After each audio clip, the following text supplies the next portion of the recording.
de l'actualité, inauguration de l'axe Pont-Komoé-Anibi-Lekro. Long de 87 km, l'ouvrage de 39 milliards de francs CFA a été financé par l'Union européenne et sera officiellement inauguré ce samedi par le chef de l'État ivoirien, Alassane Ouattara. Après 8 années d'activité, le programme d'assistance post-crise dresse un bilan. Ces réalisations ont été financées par la Banque mondiale. La Côte d'Ivoire plaide pour un rallongement des activités et du financement octroyé au programme. Et c'est inédit, le président français renonce à briguer un second mandat. François Hollande ne sera pas candidat en 2017. À moins de 5 mois du scrutin, il dit vouloir éviter une déroute de son camp face à la droite et à l'extrême droite. Vendredi 2 décembre, bonjour à tous, merci de nous suivre sur RTI 1. Les travaux de réhabilitation de l'axe routier Pont-Komoé-Anibi-Lekro sont terminés. Long de 87 km, ils ont été financés par l'Union européenne à hauteur de 39 milliards de francs CFA. Les populations riveraines en sont absolument ravies. Eugène Atoubé. Il est plus de 16 heures quand nous entrons dans Abengourou. Sur les différentes gares de la ville, des voyageurs attendent d'embarquer à bord d'un véhicule selon leur destination. Sur leur visage, pas la moindre appréhension. Je vais à Abidjan, précisément à Bobo. Avant, je ne partais pas à cette heure à Abidjan. Je parlais à cette heure, vu l'état de la route. Mais maintenant, puisque ça va mieux, la route est assez bonne, donc on peut voyager dans la soirée. Je vais à Bonoukou. Ce qui a changé, comme il n'y a plus de creuse, ça fait qu'on peut rouler tranquillement. Aujourd'hui, sortir d'Abengourou ou y entrer après 16 heures ne donne plus de la frayeur. La raison est que la route qui part du pont sur le fleuve Komoé dans le village d'Anekwadjokro jusqu'à Anibi-Lekro a été entièrement réhabilitée. Une vraie renaissance, mais l'ouvrage suscite des inquiétudes malgré le soulagement. Aujourd'hui qu'on a arrangé la route, on se plaignait. Mais la route est belle aujourd'hui, il se croit obligé de faire de la vitesse comme je ne sais pas quoi, et ça provoque des accidents. Il faut amener l'Oser un peu sur cette route-là, pour les sanctionner un peu. On est le premier bénéficiaire de cette route, parce qu'avant, on était à 7 à 6 départs par jour. Et aujourd'hui, on a 9 à 12 départs par jour. C'est véritablement à partir du village d'Anekwadjokro, après le pont sur le fleuve Komoé, que l'usager réalise la renaissance de cette route. À sa joie s'ajoute le bénéfice des localités que traverse cette route qui relie les royaumes d'Enia et Djuablin. Avec en prime ce bonheur exprimé à l'envi par les populations des localités qui l'ont en partage. Pour toute la région de l'Est, toute la population est heureuse pour la construction de cette route-là. C'est une fierté pour toute la région de l'Indénié Djuablin. Notre canton a contribué grandement à la réalisation de cette route. Les jeunes ont eu du boulot, donc c'est dire que le développement est vraiment en marche. Le calvaire d'une route, hier objet d'alarme et de larmes, est aujourd'hui souvenir à la fois pour les usagers et les populations des royaumes d'Enia et Djuablin. Reste maintenant une autre attente à combler. Le bitumage de la route de Bétier via Abengourou et la réhabilitation du pont sur le fleuve Komoé. Le chef de l'État est attendu sur place ce samedi pour l'ouverture officielle de cette voie entièrement réhabilitée. Mais déjà, c'est un gain d'un temps d'au moins 1 heure sur chaque trajet pour les usagers et pour les transporteurs, une garantie pour un meilleur état de leur véhicule. Mamadou Kouassi. 2 heures, c'est le temps qu'il fallait mettre pour parcourir l'axe Anibi-Lekro à Bengourou en véhicule de type 4x4 il y a de cela 3 ans. Une situation favorisée par la dégradation de cette route internationale avec à la clé de nombreux accidents de la circulation et les pannes des véhicules. Aujourd'hui, les données ont changé. Seulement 30 minutes pour parcourir l'axe Anibi-Lekro à Bengourou, distant de seulement 56 km. La route a été complètement réhabilitée depuis le pont sur la Komoé jusqu'à Anibi-Lekro. Une promesse du président de la République, Alassane Ouattara. Avant la route, la voie était impraticable. Le camion pas roulé, ça fatigue le camion, le chauffeur aussi est tout le temps fatigué. Il y a des pannes, des crevaisons, ça éclate les pneus. Aujourd'hui, on remercie Dieu, ça va. En tout cas, je trouve que la route est propre, que vraiment nous sommes heureux. Avant, quand on quitte Abidjan, on vient, on a tous des problèmes, on douce. Maintenant, même 2 heures du temps, 3 heures du temps, à Nimbele-Koro Abidjan, tu es arrivé au village. Il y a plus de poussière. Nous-mêmes, quand on vend sur la route ici, il n'y a plus de poussière. Mais avant, il y avait poussière. Quand on vend, la poussière rentre dans la sauce, dans le riz. Les clients se plaignent. Mais on va faire comment? Plus que la route, nous, on ne peut pas arranger. Mais cette réhabilitation, s'il est un avantage pour les automobilistes, elle constitue un véritable danger pour les populations. La voie est bien faite, on est content. Mais selon les voitures qui passent ici, ils ne nous respectent même pas. Souvent, c'est les massas là, quand ils passent là, pour chercher les clients là, et ils ralentissent un peu. Mais les personnels là, vraiment, quand ils passent à grand fait, sans baraque qui est ici là, on est foutu. Il y a des chauffeurs, ils font la vitesse. Si le passager demande, il faut aller doucement, c'est pas là entre les deux. Donc, c'est ce qui est là aussi, vitesse rétro. Quand les voitures qui d'Abengourou, ils viennent avec une vitesse à lui. Au nord d'Animbele aussi, ils viennent avec une vitesse à lui. Juste parce que là, la descente, on ne voit pas ceux qui traversent. Donc, c'est vrai que c'est ce problème qui se pose au niveau de ce village. D'importantes décisions ont été prises en vue de sensibiliser les automobilistes sur les dangers liés à la vitesse. Nous avons mené une campagne de sensibilisation avant même que la route ne finisse. Nous avons rencontré les transporteurs pour leur dire que cette voie-là, c'est pour les aider à améliorer leurs conditions de vie. Ce n'est pas pour les amener à la mort. Donc, il faut vraiment diminuer la vitesse. Si la route précède le développement, cette nouvelle route internationale vient annoncer le développement de la région Indéné-Dioablé, un vœu cher à la population ainsi qu'au président de la République, Alassane Ouattara. Voilà, et c'est une route qui a fait peau neuve et ses habits neufs ont besoin d'être entretenus. Le programme d'assistance post-crise vient de lancer la stratégie nationale d'entretien et de suivi des routes rurales. En première ligne, la question de l'évacuation des produits agricoles. Chantal Akando. La Côte d'Ivoire, pays à vocation agricole, a une économie basée sur ses produits de rente. Mais l'accès à ces produits agricoles, tels que le cacao, le café, l'EVA et le palmier à huile, est parfois difficile pour insuffisance d'infrastructures routières. Le ministère de l'Agriculture et du Développement rural, à travers le projet d'appui au secteur agricole en Côte d'Ivoire, PESAC, a initié un atelier en vue de mettre en place une stratégie nationale d'entretien et de développement du réseau routier rural. La stratégie a été développée et adoptée en mai 2015 et sur la table du gouvernement pour être adoptée en Conseil des ministres. Cette stratégie a été élaborée de façon consensuelle sur l'initiative du PESAC et donc avec la collaboration de tous les acteurs qui interviennent dans le domaine. À ce jour, ce sont plus de 1000 km de routes rurales qui sont aménagées et bitumées afin de faciliter l'accès à ces produits agricoles. Et le gouvernement ivoirien entend renforcer cet acquis. Près d'un an et demi après l'adoption de cette stratégie, le président de la République vient de créer par décret au sein du ministère des Infrastructures économiques une direction des routes rurales. Par cet acte, l'État montre tout l'intérêt qu'il porte à la question des routes rurales et démarre ainsi la mise en œuvre de la stratégie nationale d'entretien et de développement du réseau des routes rurales. Cofinancé par le groupe de la Banque mondiale et le contrat de désendettement et de développement, C2D, la mise en œuvre de ce projet de développement du réseau des routes rurales est à sa phase pilote. Le programme d'assistance post-crise a derrière lui 8 années d'activité. Des activités essentiellement financées par la Banque mondiale. Quels en sont les acquis? Léon Pro. Fin d'activité pour le PAPC, le programme d'assistance post-crise, avec cette remise de nouveaux locaux de préfecture et de sous-préfecture.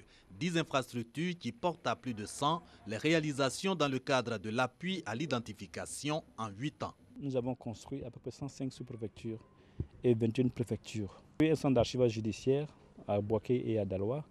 Nous avons participé à la délivrance des essais de naissance. Dépassement des objectifs aussi en matière d'insertion des ex-combattants, une autre composante du PAPC. Il y a un objectif de 24 000 jeunes auxquels nous devons donner une opportunité d'emploi. Mais au total, c'est à près de 41 000 jeunes à qui nous avons offert des opportunités de réinsertion. y compris les jeunes que nous avons pris pour les chantiers écoles, au nombre de 1500 que nous avons formés. Dernier volet, la réhabilitation communautaire n'est pas la vache maigre des activités du PAPC. Ça s'appelle les 1052 ouvrages communautaires que nous avons conçus ou réhabilités. Parmi ces ouvrages, nous avons près de 730 écoles pour 2200 salles de classe, 147 centres de santé et près de 342 points d'eau. Nous avons mis en place des communautés de paix à l'ouest. Nous avons construit 1200 habitats pour les personnes déplacées internes à l'ouest après la crise post-électorale. Nous avons fait délivrer 127 certificats fonciers. Au total, 10 départements pour 200 villages bénéficiaires des acquis du PAPC, d'où le plaidoyer du gouvernement en faveur d'un PAPC 2. Il s'agit de consolider les acquis de sortie de crise et réaliser l'émergence en 2020. Le PAPC 1, déjà financé par la Banque mondiale, c'est 75 milliards, dont 60 pour le don et 15 milliards de francs CFA de crédit. La journée mondiale de l'alimentation, célébrée en Côte d'Ivoire hier 1er décembre, 2 semaines après la date officielle. C'est à Daloa, ville du centre-ouest du pays, que les différents programmes pour adapter l'agriculture ivoirienne au changement climatique ont été présentés. Le reportage de Soro Corona et Kwadio Kwame.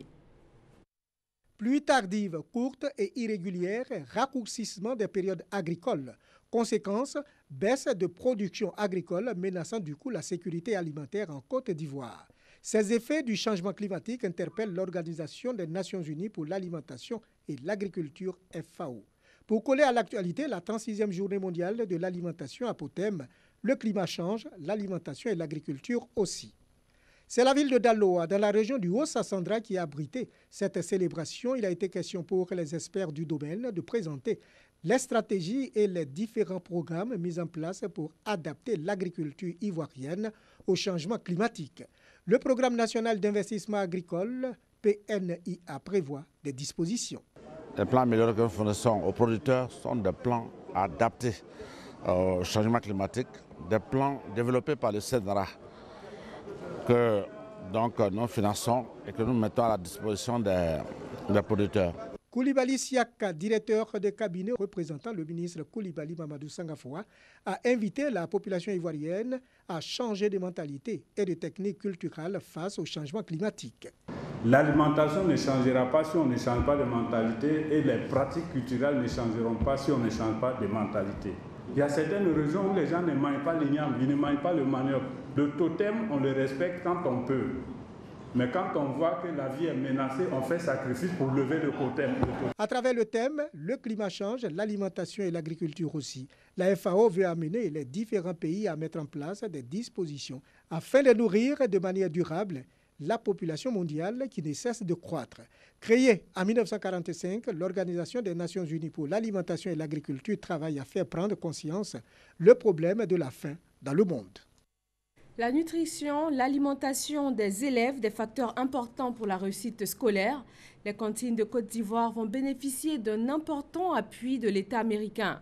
Ce sont 21 millions de nos francs, 21 milliards de nos francs qui sont décaissés pour appuyer la Côte d'Ivoire en matière d'éducation et de nutrition. Les acteurs du système se sont retrouvés pour définir ensemble un document de planification. Malika Koulibaly. Bientôt, la Côte d'Ivoire va recevoir 21 milliards de francs CFA du gouvernement américain. Cette somme issue du programme McGovern-Dole va servir à améliorer le domaine de la nutrition et de l'éducation, notamment dans les cantines scolaires et dans l'alphabétisation. Le programme, c'est pour donner les repas chauds chaque jour d'école pour les enfants, pour encourager les fréquentations à l'école, pour encourager les enfants à rester à l'école et aussi pour nourrir les enfants, en particulier dans les zones vulnérables. Les acteurs de l'éducation et de la nutrition saluent cette initiative de McGovern-Dole. Pour eux, elle vient en appui aux efforts faits par l'État de Côte d'Ivoire dans le domaine. L'élaboration d'un tel document prend son sens dans la volonté de l'ensemble des acteurs chargés de la mise en œuvre du programme à se projeter dans une dynamique d'action concertée en vue d'avoir les résultats recherchés.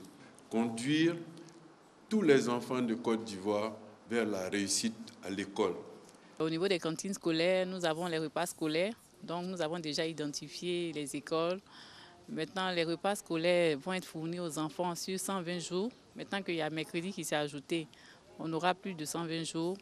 Ensuite, il y aura les groupements de femmes mobilisés autour des cantines scolaires que le programme McGovern-Dole a décidé d'appuyer. Le programme McGovern-Dole est un fonds américain dédié à l'alimentation. Il est octroyé à la Côte d'Ivoire à travers le PAM, le Programme alimentaire mondial, et va concerner 125 000 écoliers issus de cette région. 1er décembre, date symbolique en matière de lutte contre le sida. La 29e journée mondiale de lutte contre la pandémie a été l'occasion de sensibiliser les transporteurs, des personnes particulièrement exposées du fait de la multiplication des partenaires dans les différentes villes ou pays qu'elles traversent régulièrement. Parga se reconnaît.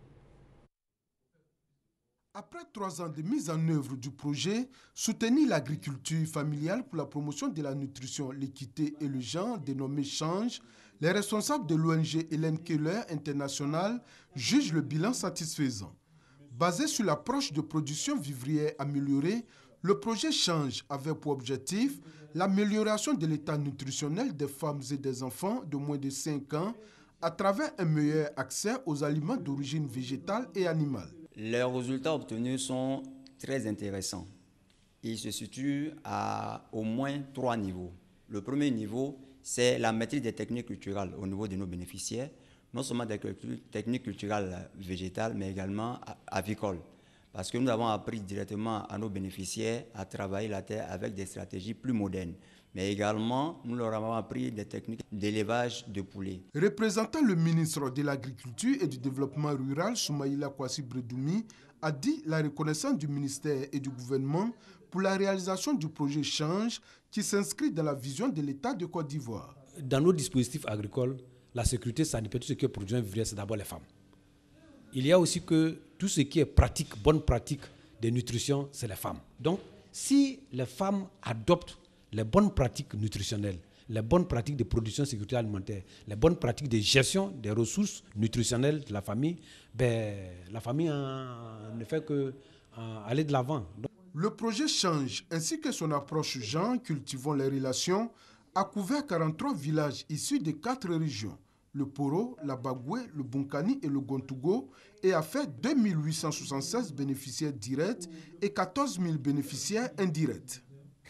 Un reportage signé Herman Niamien sur le projet pour l'amélioration de l'état nutritionnel des femmes et des enfants.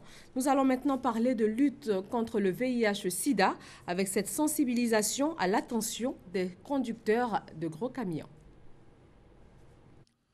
Environ 450 000 adultes et enfants vivent avec le VIH-Sida dans le monde selon un rapport 2013 de l'ONU-Sida, soit un taux de prévalence de 3,7%. En Côte d'Ivoire, au regard des indicateurs nationaux et des estimations de l'ONU-Sida, le taux de prévalence est passé de 3,7% en 2012 à 2,7% en 2014. Malheureusement, les transporteurs de poids lourds restent la couche la plus touchée selon l'ONG Action Solidaire du secteur des transports pour les personnes vivant avec le VIH-Sida, ASSTV, d'où une campagne de sensibilisation à la garde des poids lourds en vue d'interpeller l'ensemble des transporteurs sur le danger de la maladie qui fait de nombreuses victimes. Campagne qui s'inscrit dans le cadre de la Journée mondiale de lutte contre le VIH-Sida célébrée tous les 1er décembre de l'année. On peut avoir le VIH en tant que transporteur et vivre longtemps. Cela va éviter les accidents, cela va éviter beaucoup de comportements à risque et par ricochet propager la maladie.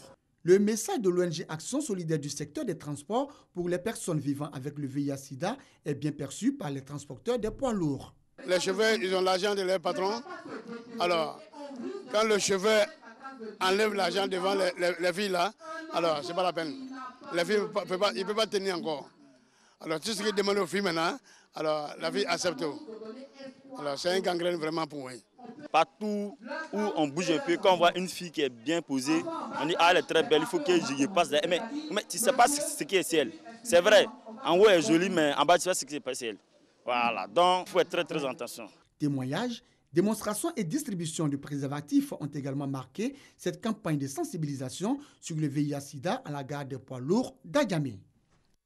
Bunta, dans le département de Biankouma, entre dynamisme et enclavement. Le village est un important producteur de cacao. Les routes qui y mènent sont pourtant en très mauvais état.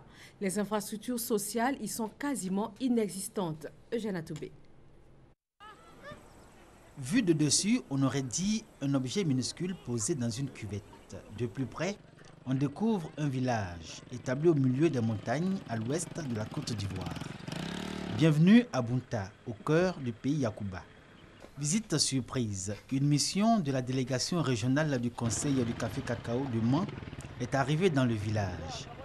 Devant la caméra, vue par les populations comme guidée par Dieu jusque dans le village, le chef a très vite fait de lancer son cri de cœur. C'est un village qui a toutes les difficultés que Dieu a créées. À commencer d'abord par la route. Bounta est un village de la sous-préfecture de Santa, faisant partie du département de Biankouma. On y accède par deux voies, à partir de Santa ou à partir de la sous-préfecture de Yorodougou. Pour autant, les difficultés d'accès sont identiques d'un itinéraire à l'autre. Un véritable parcours du combattant. Cette réalité fait de Bounta un village enclavé. Dynamique pourtant, grâce à sa population et sa double place de pôle économique et grenier de tout le département de Biankouma. Dans ce village où la terre est généreuse et où la cacaoculture attire les populations comme du miel, tout est manque. 6 000 habitants et même pas une case de santé. À notre passage, une femme venait de finir un accouchement à l'ancienne, comme c'est l'usage à Bounta. Quand les femmes vont accoucher, on pile les kaolins et puis on met sur eux. Et puis quand elles finissent d'accoucher, elles commencent à saigner, on leur donne des médicaments, on pile et puis on donne, elles boivent. C'est pas très efficace. C'est parce qu'on n'a pas les moyens. Il n'y a pas de carte de santé, il n'y a pas de route. Dans le village de Bounta, ce sont 4 à 6 accouchements par semaine selon la matrone du village. Et il y a fort à parier que cette jeune fille, à terme, n'aura pas l'assistance d'une sage-femme. Pour tout dire, les besoins et préoccupations des populations de Bounta sont encore basiques. Premier, c'est la route. Deuxième, c'est la sécurité. Troisième, c'est le centre de santé. Parce que si tu es malade ici, tu vas quitter ici, aller à Santa, soit à Bablé. Bon, si tu n'as pas eu la santé, tu risques de mourir sur la route. Vrai ou faux, on raconte à Bounta que, faute de routes praticables, tous les projets retenus au bénéfice du village n'ont jusqu'à ce jour connu aucun début d'exécution. L'électrification et l'adduction en eau potable sont appelées de tous les vœux, autant que les infrastructures socio-éducatives et des projets en faveur des jeunes pour leur épanouissement. L'état de la route que nous voyons ici, c'est parce que nous travaillons dessus même. Sinon, sans ça, les camions ne peuvent même pas arriver ici. Et comment nous allons transporter nos cacao? Donc c'est fait un village qui est déjà fait de production beaucoup, il y a beaucoup de plantés ici. Souvent quand les camions tombent comme ça, on est obligé de mobiliser la jeunesse, aller pousser les camions et puis les enlever dans certaines difficultés. Dans cette période de traite cacaoyère, les populations peuvent encore bénéficier de la clémence des pistes d'accès à Bounta, à l'honneur du Conseil du café et du cacao qui a reprofilé de nombreuses routes dans le département de Biankouma. Mais quand viendront la fin de la campagne café-cacao et le temps des pluies, Bounta va retomber dans l'isolement. À Atiekro, à environ 40 km de Bétier dans l'est du pays, l'électricité est désormais une réalité. Les 11 000 habitants du village entrevoient déjà les activités génératrices de revenus qu'ils peuvent désormais entreprendre. Thérèse Yoboué. Atiekro est situé dans le département de Bétier. Les populations de cette localité, longtemps plongées dans l'obscurité, peuvent jouir enfin des bienfaits de l'électricité.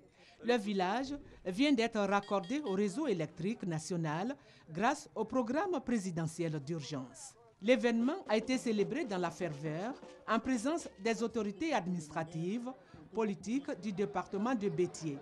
Les bénéficiaires ont saisi cette occasion pour exprimer leur gratitude et leur reconnaissance au chef de l'État qui concrétise ainsi une promesse faite en 2015 lors de sa dernière visite dans la localité. Le désespoir était venu à un certain moment.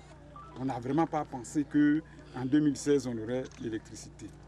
Et je crois que la population est heureuse. Je dis merci au président vraiment de nous avoir accordé cette lumière. Nous qui restons dans les ténèbres depuis très longtemps, très fort, depuis 2000 que ça a commencé.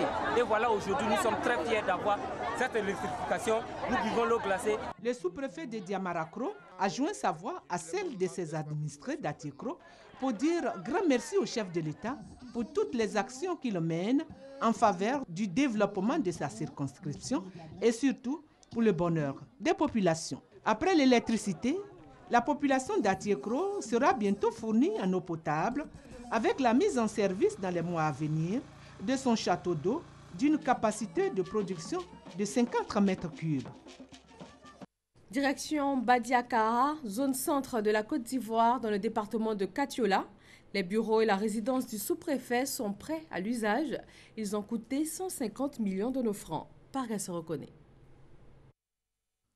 Ces deux bâtiments nouvellement construits dans le village de Badikara, village situé dans la commune d'Etafiré à une centaine de kilomètres de Katiola, région du Hambol, sont la sous-préfecture et la résidence du sous-préfet.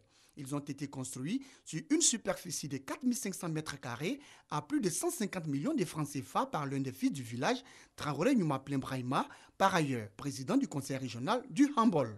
Quand le sous-préfet nous a été affecté, malheureusement, il n'y avait pas d'infrastructure pour le recevoir. Il n'y a pas de bureau, il n'y a pas de résidence. Donc, j'ai décidé de lui construire non seulement des bureaux dignes, mais de faire également une résidence. Pour le donateur, tout est fin prêt pour accueillir le sous-préfet et ses collaborateurs. Il est aujourd'hui question de la remise des clés au ministre d'État, ministre de l'Intérieur et de la Sécurité. Non loin, le collège moderne de 8 classes du village en construction. L'initiative est du conseil régional du Hambol. Dans le cadre des activités du conseil régional du Hambol que j'ai l'honneur de diriger, nous avons donc mis l'accent d'abord sur l'éducation.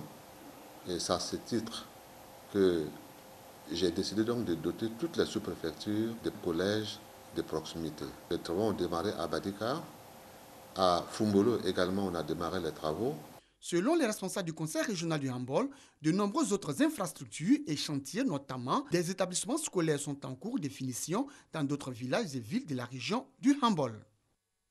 Dans le monde du tourisme, une trentaine de professionnels ont participé à une rencontre d'Éductour.